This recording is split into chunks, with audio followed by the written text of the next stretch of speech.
하나님께서 오늘 우리들에게 허락하신 말씀은 신약성경 사도행전 21장 17절의 말씀입니다. 예루살렘에 이르니 형제들이 우리를 기꺼이 영접하거늘. 아멘. 하나님께서 우리와 함께 하시며 말씀 주심을 감사드립니다. 아멘.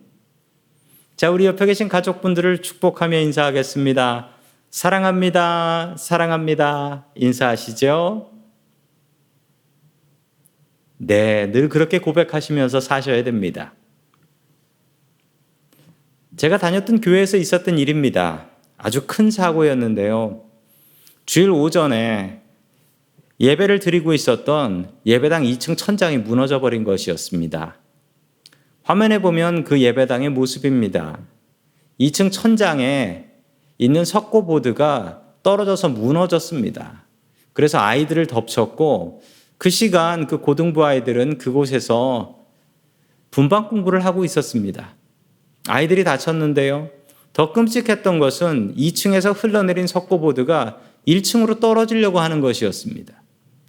마침 2층 끝에서 분방 공부를 가르치셨던 선생님 한 분이 계셨는데 교회 안수 집사님이셨어요. 그 안수 집사님이 내려오는 석고보드를 온몸으로 막으셨습니다. 그리고 자기 힘에 받쳐 못 막고 끝내는 못 막고 그 집사님 같이 떨어져 버리셨어요. 끝내 이 집사님께서는 그 자리에서 돌아가셨고, 그러나 참 감사했던 것은 그 집사님의 희생 덕분에 돌아가신 분은 그분밖에 안 계셨어요. 다른 분들은 부상은 입었지만 오직 이 한 분만 돌아가신 것이었습니다. 얼마나 대단한 분이십니까? 돌아가신 집사님의 장례위원회가 꾸려지면서 이런 이야기들이 돌았습니다. 우리 집사님을 순교자로 세워야 된다. 왜냐하면 자신의 몸을 바쳐서 더 많은 사람들을 구하지 않았는가. 그랬는데 회의하시면서 담임 목사님께서 이 일에 대해서 이렇게 말씀하셨습니다. 집사님의 희생은 고귀하지만 이런 경우는 순교가 아니라 순직이라고 하는 것이 맞습니다. 자신의 직분을 수행하다가 돌아가셨기 때문에 이것은 순직입니다. 순교는 박해의 상황에서만 사용할 수 있는 말이죠. 저는 그때 처음 알았습니다. 순교하고 순직이 다르다는 것을. 사람들은 순교라는 말을 쉽게 사용할 수 있지만 이 말은 절대로 쉽게 사용할 수 있는 말은 아니라는 것이죠. 오늘 진정한 순교자 한 분이 나오시는데 그분의 이름은 바로 사도 바울입니다. 그분의 순교는 어떠했을까요? 첫 번째, 하나님께서 우리들에게 주시는 말씀은 하나님의 타이밍은 완벽하다라는 말씀입니다. 하나님의 타이밍은 완벽하다.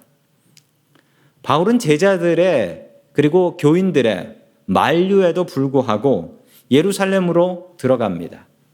예루살렘에서 야고보를 만나게 되는데요. 사도 야고보에게 사도 바울은 자신이 지금까지 선교한 것들에 대해서 보고를 하고 이방인들이 어떻게 예수님을 영접하던가라는 것을 이야기했습니다. 야고보는 그 보고를 듣고 기뻤습니다. 그러나 야고보에게 걱정이 되는 것이 있었는데 그것은 바로 예루살렘에는 바울을 죽이기로 작정한 유대인들이 너무나 많이 있었다는 사실입니다. 유대인들의 입장에서는 바울은 유대교를 무너뜨리는 사이비이단이었습니다. 할 일을 받지 않아도 구원을 받는다. 이런 말을 전하지 않던가요? 그들은 바울이 돌아오면 그를 분명히 죽이겠다라고 다짐했던 사람들이었습니다. 그래서 야고보는 걱정하다가 야고보는 이런 꾀를 냅니다. 그가 낸 꾀는 무엇이었을까요? 사도행전 21장 24절 말씀 우리 같이 보겠습니다. 시작. 사람들을 데리고 가서 함께 정결 예식을 하고 그들이 머리를 깎게 하고 그 비용을 대십시오. 그러면 사람들은 모두 당신의 소문이 전혀 사실이 아니며 도리어 당신이 율법을 지키며 바르게 살고 있다는 것을 알게 될 것입니다. 아멘. 예루살렘에 유대인들이 4명 있었는데 이 4명이 하나님 앞에 맹세를 했다라는 겁니다. 그런데 이 맹세한 사람들한테 문제가 있었습니다. 하나님 앞에 맹세나 서원을 하게 되면 성전에 나가서 정결 예식이라는 것을 해야 합니다. 그런데 정결 예식을 하려면 돈이 들지요. 정결 예물을 갖다 바쳐야 되고요. 또 머리를 깎는 행사도 해야 됩니다. 하나님 앞에 맹세를 했지만 돈이 없어서 성전에 못 올라가는 사람 4명을 모아놨습니다. 이렇게 어려운 사람들이 있으면 돈이 좀 있는 사람들은 그 사람 정결 예식할 비용을 내가 내겠소라고 하는 그런 부자들이 있었습니다. 이런 선행을 베풀면 참 좋은 점이 무엇이었냐면 이런 선행은 몰래 할 수가 없어서 소문이 난다는 것이죠. 왜냐하면 정결 예식을 하게 되면 제사장이 오고요. 이 제물을 누가 바치는 거냐 물어보게 되면 저 사람입니다. 그럼 소문이 나는 거예요. 그걸 거기 모였던 사람들이 보게 되면 소문이 나게 되는 것이죠. 야고보는 머리를 썼습니다.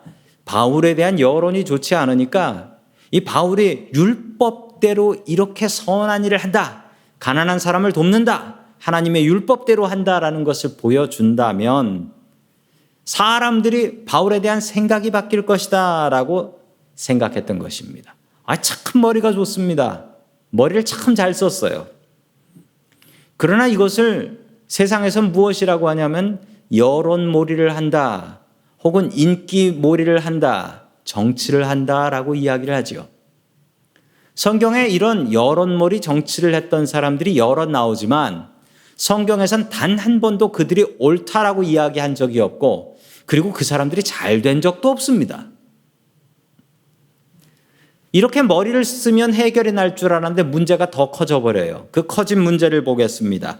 우리 28절 말씀 같이 봅니다. 시작.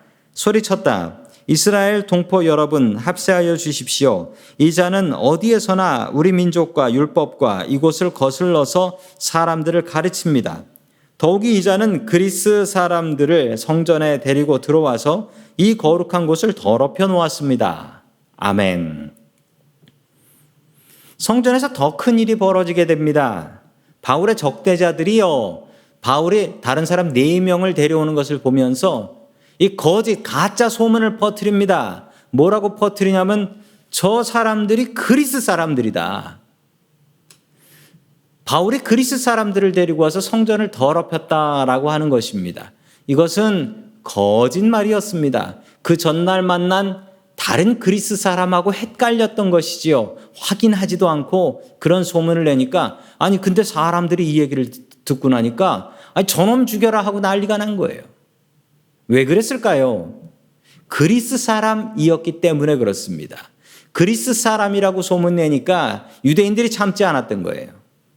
그 역사를 보면 알 수 있는데요. 성도 여러분, 그 유대인들의 명절 중에 하누카라는 절기가 있습니다. 하누카. 한국말로는 수전절이라고도 하지요. 우리 성탄절 지낼 때쯤에 유대인들은 이 하누카라는 절기를 지냅니다. 이 하누카라는 절기가 어떻게 되냐면요. 이스라엘이 나라를 잃어버리고 이스라엘의 나라가 사라져 버렸을 때 그때 그리스의 후손이었던 셀류쿠스 왕조의 안티오쿠스 에피파네스라는 왕이 이스라엘을 점령합니다. 이스라엘을 점령해서 성전에다가 제우스 신상을 세워요. 왜냐하면 그리스 사람이니까 그리스 신 중에 제일 위대한 제우스 신상을 세워놓은 것이죠. 그리고 유대인들이 그렇게 싫어하는 돼지를 성전에서 제물로 바쳐요. 이 사실에 유대인들이 못 참습니다. 저 그리스 놈들 참을 수가 없다. 그래서 혁명이 일어나는데 마카비 혁명이라는 혁명이 일어납니다. 마카비라는 형제들이 혁명을 일으켜서 이 그리스 사람들 안티오쿠스 에피파네스 왕과 그의 부하들을 다 몰아내버립니다. 그리고 돼지 피로 더러워진 성전을 물로 깨끗이 씻습니다. 그래서 수전절이라고 하는 거예요. 물로 깨끗이 씻었다. 무엇을? 성전을. 그런 절기라는 것이죠. 유대인들은 성전에 그리스인이 들어오는 것은 도저히 용서할 수가 없었습니다. 바울의 적대자들은 그것을 잘 알고 있었기 때문에 바울이 그리스 사람들하고 성전에 들어왔다라고 소문을 내니까 사람들이 확인도 안 하고 저놈 죽여라. 폭동이 일어난 것입니다. 자, 계속해서 30절 말씀을 같이 봅니다. 시작. 그래서 온 도시가 소란해지고 백성들이 몰려들어서 바울을 잡아 성전 바깥으로 끌어내니 성전문이 곧 닫혔다. 아멘. 성전문이 닫혔다라는 것이 무슨 말일까요? 이게 끔찍한 말입니다. 이게 무슨 말이냐면요. 성전에는 제단이 있습니다. 제단은 네모났기 때문에 코너에 4개의 뿔이 있어요. 아무리 큰 죄를 지은 사람이라도 성전에 가서 그 제단의 뿔을 잡고 있으면 절대로 그 사람을 죽일 수가 없습니다. 이 뿔을 잡으면 절대로 죽일 수가 없는데 저놈 잡아라 하고 바울을 잡은 뒤에 제일 먼저 했던 일은 성전의 문을 닫아버린 거예요. 만약 바울이 성전으로 도망가 뿔을 잡으면 바울을 죽일 수가 없기 때문에 이 사람들이 지금 작전을 짜고 팀을 만들어서 바울을 죽이려고 한 거예요. 너희들은 바울을 잡고 우리는 성전문을 닫는다. 이제 바울은 죽은 목숨입니다.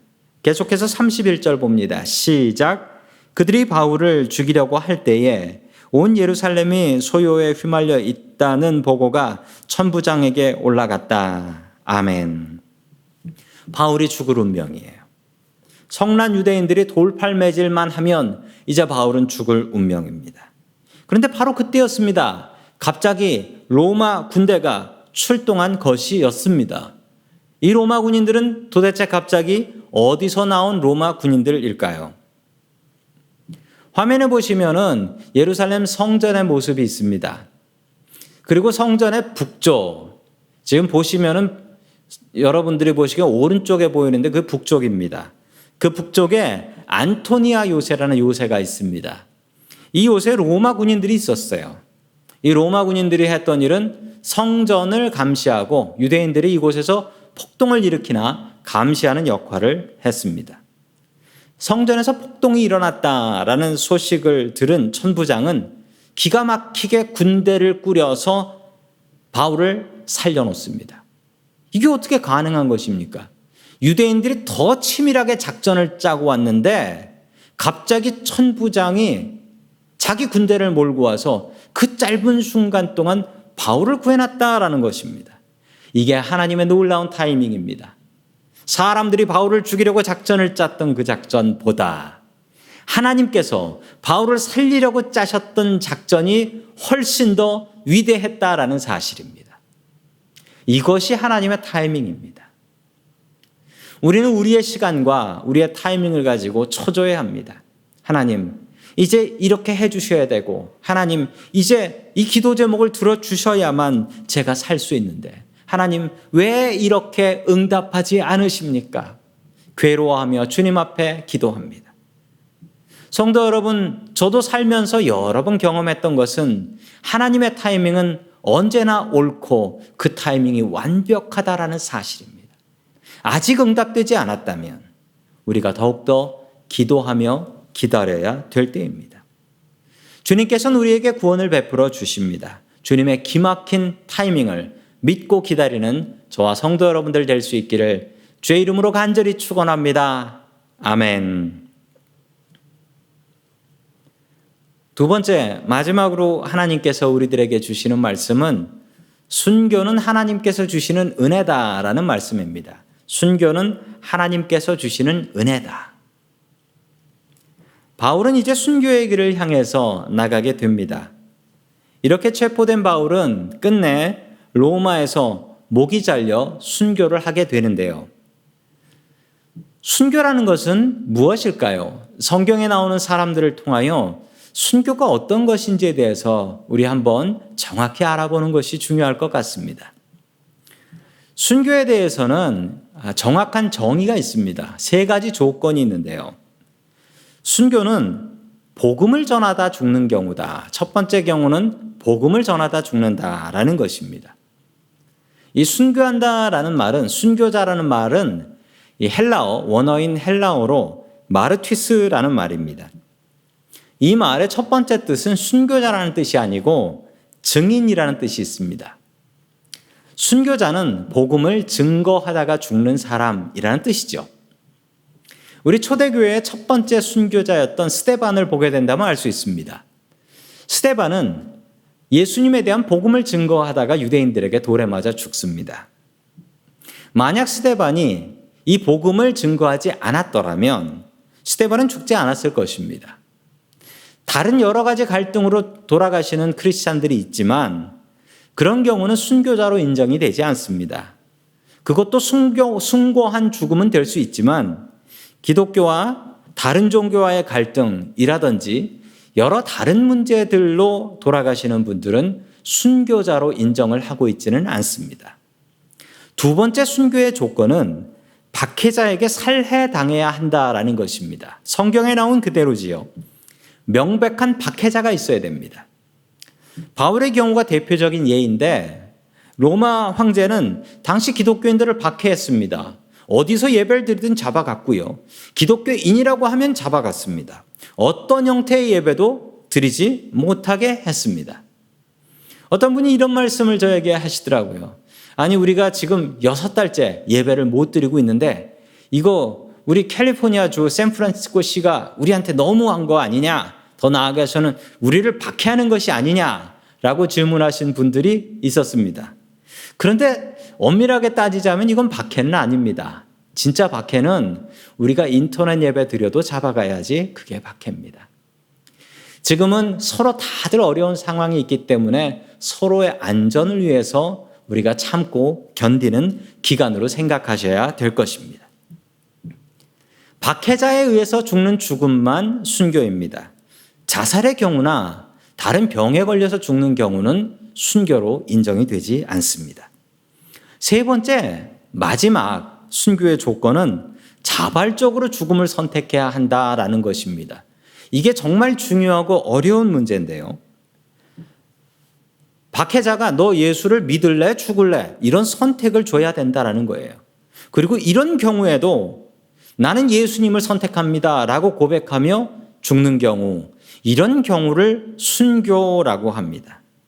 그러므로 선택이 없이 그냥 끌려가는 경우, 자신의 의사와 상관없이 죽게 되는 경우, 이런 경우는 역시 또한 순교로 인정되지는 않는다라는 것입니다. 이런 세 가지 조건이 맞아야 순교자로 인정이 됩니다. 참 까다로운 조건이고요. 설령 우리 중에 누군가가 내가 순교를 해야지라고 이런 것을 준비한다고 해도요, 이런 기회가 올 가능성은 거의 없습니다. 왜냐하면 하나님께서 이런 경우를 만들어 주셔야지 가능한 거지 사람이 이것을 준비해서는 안 된다라는 것입니다. 그래서 순교는 은혜다라고 해요. 순교는 은혜다. 순교는 은사다. 이 얘기를 하는 것은 하나님께서 마련해 주지 않으시면 아무리 순교하고 싶어도 순교할 수가 없다는 사실입니다. 얼마 전에 있었던 일입니다. 얼마 전에 샌프란시스코 계신 어떤 목사님, 그분 저보다 선배님이시고 성이 김인신 목사님이셨는데 저한테 갑자기 전화를 하셨어요. 전화를 하시고서 이렇게 물어보셨습니다. 당신이야? 그러시더라고요.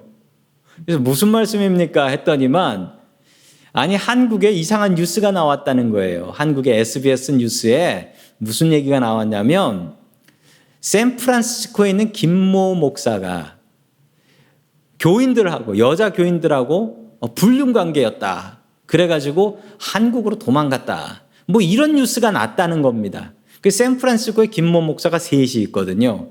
그래서 그분 한 분이 저한테 전화를 하셨던 것입니다. 그러면서 당신이야? 그랬다가 저 아닌데요? 라고 했더니 그럼 그 사람인가? 그러면서 다른 데를 전화를 하시더라고요. 영 다른 분이었어요. 다른 지역. 이쪽 지역이시긴 하셨는데.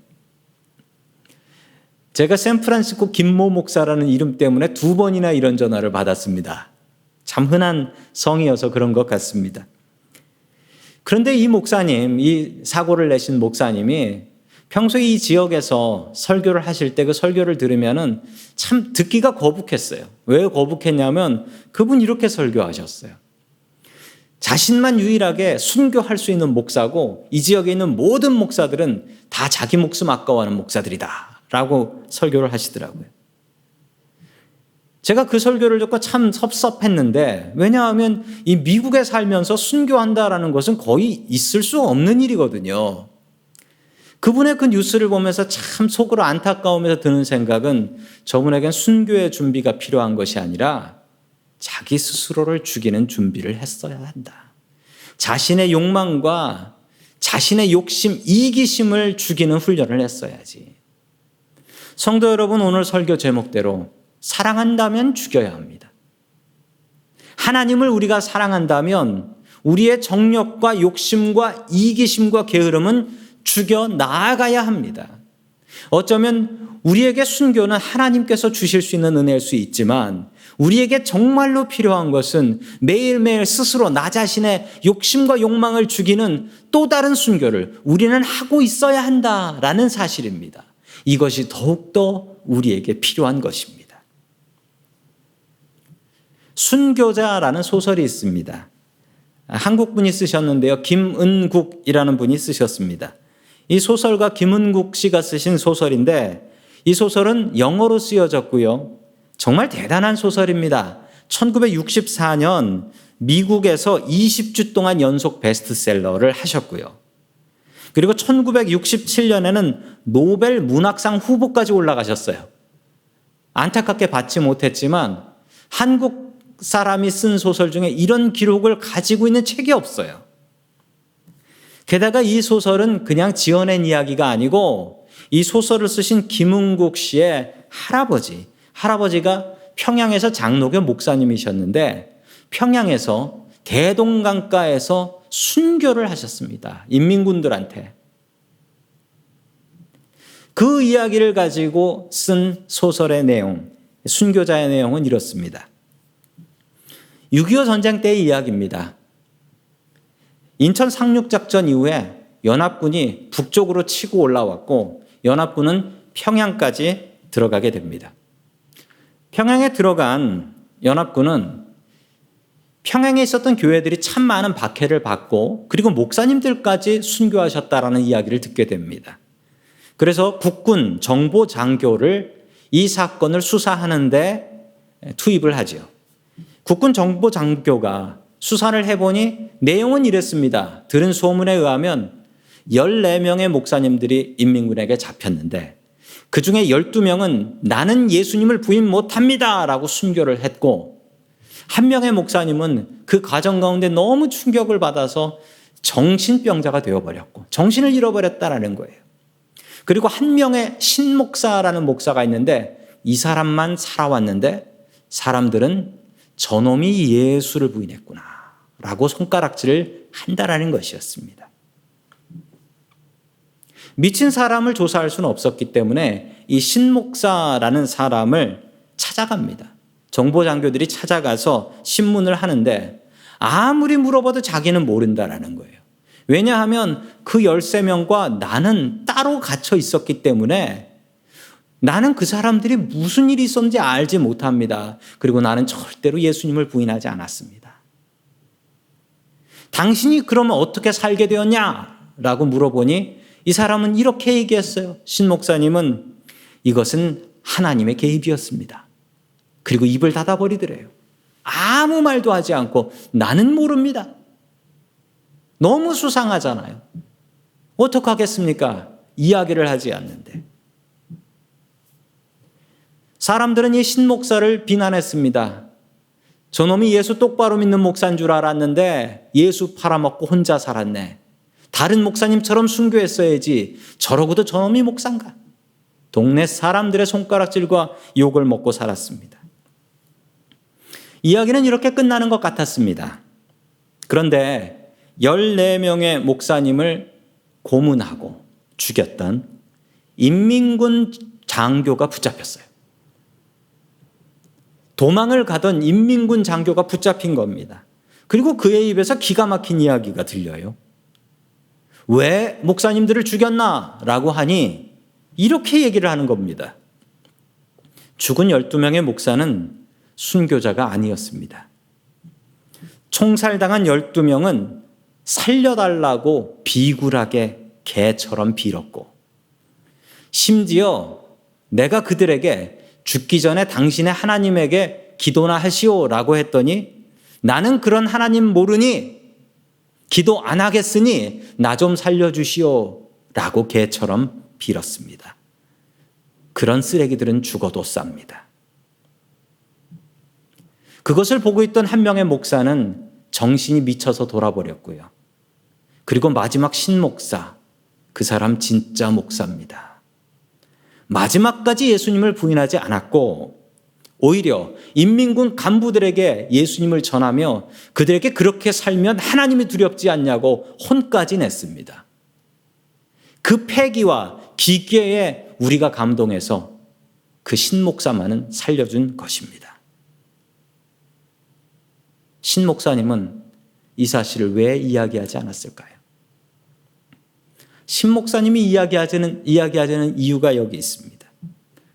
나 혼자 욕먹고 나 혼자 죽은 척 살면 되는데 나 살겠다고 12명 목사 그리고 저 미친 목사까지 욕을 해버리면 교회 13개가 무너진다라는 거예요.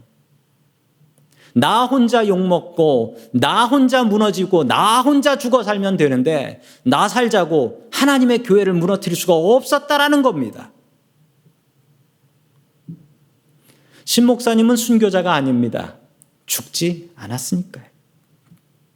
그러나 자기 자신을 스스로 죽이고 살아갔던 그 누명과 억울함을 뒤집어쓰고 살아갔던 그 신 목사님은 진정한 순교자인 것입니다. 오늘 말씀의 제목은 사랑하면 죽여라입니다. 사랑하면 죽여야 돼요. 무엇을 죽여요? 우리가 주님을 사랑하면 스스로 우리가 죽여야 될 것을 죽여야 합니다. 내 마음속에 있는 게으름, 이기심, 그리고 질투하는 마음, 욕망, 욕심, 주님을 따라가지 않으려는 마음, 이 마음을 죽여야 합니다. 순교자들은 대단한 사람들이 아니었습니다. 사랑해서 죽인 사람이에요. 우리 주님을 사랑하니까 나 자신의 살고 싶은 욕심, 욕망, 이기심, 게으름을 십자가에 못 박아 버린 사람들입니다. 아마 우리는 미국에 살면서 순교하기는 쉽지 않을 것입니다. 미국은 순교할 만한 나라가 아니기 때문이지요. 그러나 우리가 분명히 중요하게 준비해야 될 것은 순교는 못하더라도 나 자신은 죽이고 살아야 된다는 겁니다. 우리가 주님을 사랑한다면 우리의 욕망과 우리의 욕심과 게으름, 이기심을 주님의 십자가에 매일매일 못 박는 순교자의 삶을 살아가는 저와 성도 여러분들 될 수 있기를 주의 이름으로 간절히 축원합니다. 아멘. 다 함께 기도드리겠습니다. 세상이 어떻게 변하든지 여전히 우리의 주인이신 하나님 아버지, 오늘도 주님의 자비를 구하며 이 자리에 나와왔습니다. 코로나의 고통과 산불의 위협으로 고통받고 있는 주님의 백성들을 돌보아 주시옵소서. 놀라운 은혜로 바울을 살려주신 주님, 우리에게도 동일한 은혜를 내려주시어 삶의 무게가 너무나 무거워 허우적대는 우리들과 함께 하시어 구원하여 주시옵소서. 주님, 우리가 주님을 사랑합니다. 주님을 사랑한다면 마땅히 주님을 위하여 나의 못된 습관과 성격, 욕심과 욕망, 게으름과 이기심을 버리게 하여 주옵소서. 매일매일 나를 죽이는 순교자가 되게 하여 주시옵소서. 나의 사랑이 되시는 예수 그리스도의 이름으로 기도드립니다. 아멘.